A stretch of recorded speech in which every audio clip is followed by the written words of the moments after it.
Siamese fighting fish. Fascinating creatures. Brave, but on the whole stupid. Except for the occasional one such as we have here, who lets the other two fight.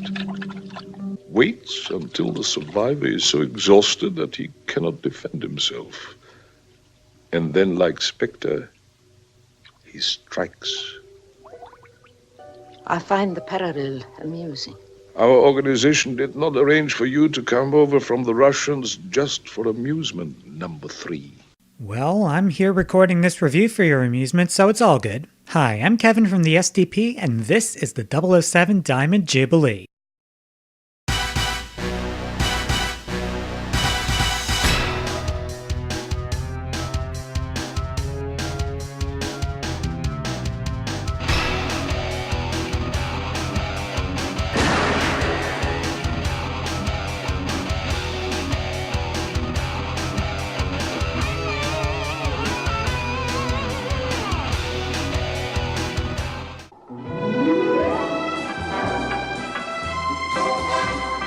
Our story starts at the Soviet consulate in Istanbul, where Rosa Klebb, a former KGB colonel now working for Spectre, sets up a trap to kill 007 and disgrace the British, involving a decryption machine called the Lector and a female clerk at the embassy.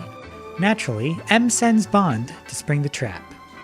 Now, contrary to what I assume some of you are thinking, From Russia with Love does not take place in Russia.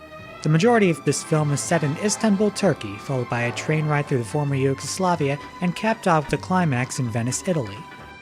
But the title does refer to, among other things, the leading lady, Tatiana Romanova, played by Daniela Bianchi. Whilst Bianchi's lines were once again re-recorded, the alternate actress they got sounds a touch more into it compared to Honey Riders. Plus, Tanya's chemistry with Bond is a step up as well. They interact just like the newlywed couple they pose as. I will wear this one in Piccadilly. You won't. They've just passed some new laws there. However, their first love scene is just a pose with Spectre filming it from behind a mirror, and this footage is later used in an attempt to blackmail Bond. That his womanizing habits could be deconstructed in only the second film in the series is a mark of daring and innovation. Also aiding 007 in Turkey is Ali Kerim Bey, the head of MI6's Station T branch. Through his performance, Karim comes across as spirited and streetwise, and feels like he could be a firm friend as well as an invaluable, well-connected asset. This is an old friend of mine, and it tells me something smells. The key villain is Colonel Rosa Klebb, the number 3 officer in Spectre.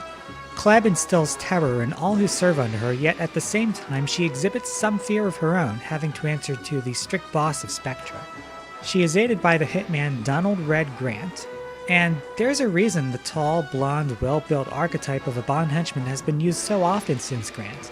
He gives off the air that he is better than you, and better than Bond. Take a look at this scene with him and Klebb. He has no idea that behind his back she put on some brass knuckles, and then...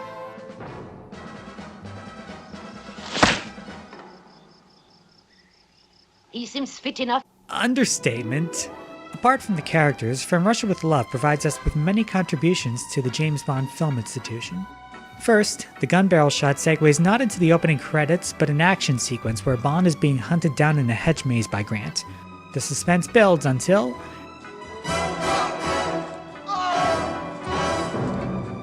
Bond winds up dead, only for him to be unmasked and revealed not to be Bond. Just another defining moment for Grant. And then... the opening credits of Russia once again use an instrumental theme, this time composed by Lionel Bart.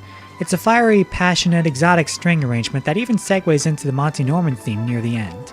A reprise in the ending credits adds vocals from Matt Monro, but it's been toned down so much that it would bore anyone who's not into the Rat Pack. The credits are lights projected onto a belly dancer.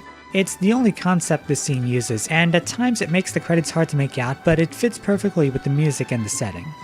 The first true gadget in the Bond film franchise is the utility briefcase from this movie. It holds throwing knives and gold sovereign coins in hidden compartments, comes with a collapsing sniper rifle, and fires tear gas if opened improperly. From the way Q explains it in Desmond Llewellyn's first time in the role, you just know this knowledge is going to be useful in a tight spot. Even the villains get in on the action. Not to be outdone, Klebb uses a shoe with a poison-coated knife, and Grant uses a watch with a garrote wire. The technology is simple yet effective, truly a window into the tools utilized by real-world espionage agents of the time. If you could choose one movie to represent the early Bond era, nay, scratch that, the entire freaking franchise, then this is it. This is one of those films where you learn a little more about the plot every time you watch it as you unravel the web of who's playing who. The fact that Spectre takes such great lengths to protect Bond's interest until the right moment shows how well thought out the plot is.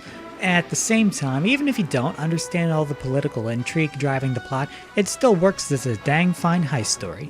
Numerous Bond actors and producers have chosen From Russia with Love as their favorite out of all the films in the series. Here's hoping you take the hint. From Russia with Love scores 100%, an A+, and a Dragon Award. This film is a must-see. She should have kept her mouth shut.